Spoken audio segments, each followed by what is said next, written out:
Ասմարյան եղբայրների հիմնական գործը Արցախի բերի հողերում ձիթենու և պիստակենու այգիների հիմնումն է լինելու։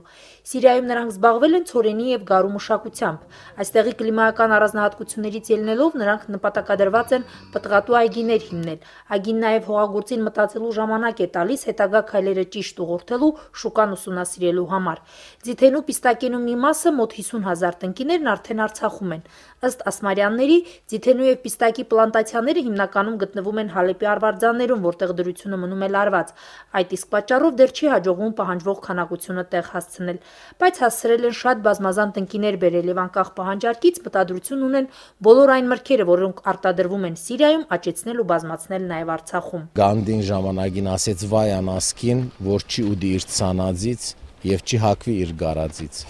Դրա համար այդ սկզբունքի վրա որոշ չափով, բայց աշխ որ բաներ կա, որ ուսումնասիրել ենք, բան չար կգա, ասենք զեյթունը, քիվին, ցիտրուսը, ասենք նարինջը կամ լիմոնը, որ հույսով ենք, որ գահաճողվի հարավային կոդի մեջ Արաքսիապին։ Ձիթենու որոշակի քանակություն ապահովելուց հետո փորձելու են ձեթ արտադրել։ Ձիթենու երկրորդ տեսակի ձեթն օգտագործվելու է որպես հումք։ Դա իհարկե շատ ավելի ուշ, եթե հաշվի առնենք, որ ձիթենին միայն 7 տարի հետո է բերք տալու։ Երկրորդ սորտի զեթունից առավել լավրովի լիստ ձարի ցետը իրար հետ խառնելով կստացվի ղար օջարը, որը ասենք միջազգային նշանավոր օջարներից մեկն է, որ էկոլոգիապես մաքուր է, քիմիկատ չկա այնտեղ։ Այն, որ ասմարյան եղբայրներն Արցախում մեկընդմիշտ ապրելու վճռականությամբ են հայրենիք վերադարձել, դա ցույց է տալիս նրանց հեռանկարային ծրագրերը։ Գործունեության ոլորտը բազմազան է ու լայն, մինչև անգամ կակտուսի մշակությամբ են զբաղվելու։ Կակտուսը օգտագործում է որպես բուժական, թե իրեն ներքին դերևների մեջի հյութով, եւ թե իր բդուղները ունեն որոշ բժշկական հատկություններ։ Մի քանի տեսակ խոդային հույսեր կա, որ օգտագործում են որպես թեյի նման խմելու, թե համով, թե բժշկական։ Գործարարը համոզված է, որ այստեղ աճեցրած մայրի ծառի ինկուզենու հատիկներն էլ պահանջարկ ունենան։ Սննդային եւ համային հատկանիշ ունեցող այս պտուղը միջազգային շուկայում մեծ գին ունի։ Շատ թանկ է, մի կիլո մոտավորապես 20,000 է գասնի, գետրավի արեխ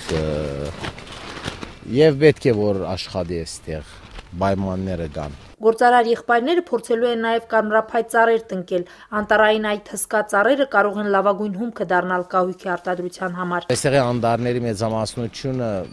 վարելանյութի դախտակ է, ոչ թե ասենք ուրիշ ցևերու օգտագործման։ Սա կարելի է կուլտուրան, ասենք անտառային կուլտուրան սկսենք աշխատել եւ պետք է որ աշխատենք, որ մեր անտառները ավելի ջոխ եւ հարուստ դառնան։ Բոլոր մտահղացումներն էլ հեռուն գնացող ծրագրեր են, դա շատ լավ են հասկանում հենց իրենք գործարարները եւ իրենց բռնած գործն ինչ որտեղ նաեւ խենթություն համարում։ Խենթություն է, բայց այս որ գործը եղավ, բադահմամբ եկանք այստեղ կդանք Չերմոցը, որ ժամանակավոր տնենք, ես մի բան նշմարեցի, որ այստեղ խոջալուն է առաջվա հիմա Իվանյանը Ղարաբաղի շարժումը էլի մի խենթություն էր եւ առաջին մեծ մասշտաբի գրիվը սկսեց հենց Խուջալույից։ Հենց Խուջալույից էր որ սկսեց Օտագայանի ազատագրումը, վերջը մեծավ հաջողվեց։ Մենք էլ բախտի բերմամբ սկսեցինք Խոջալույից անցնելու ենք Բերկացոր եւ վերջին մեր գեդը լինելու է Արաքսիապը, այնտեղ որտեղ որ մեր մարտիկները գանքարին։ Դրա համար հույսերնից մեծ է։ Գոհար Ռուստամյան, Հովիկ Արաքելյան, օր։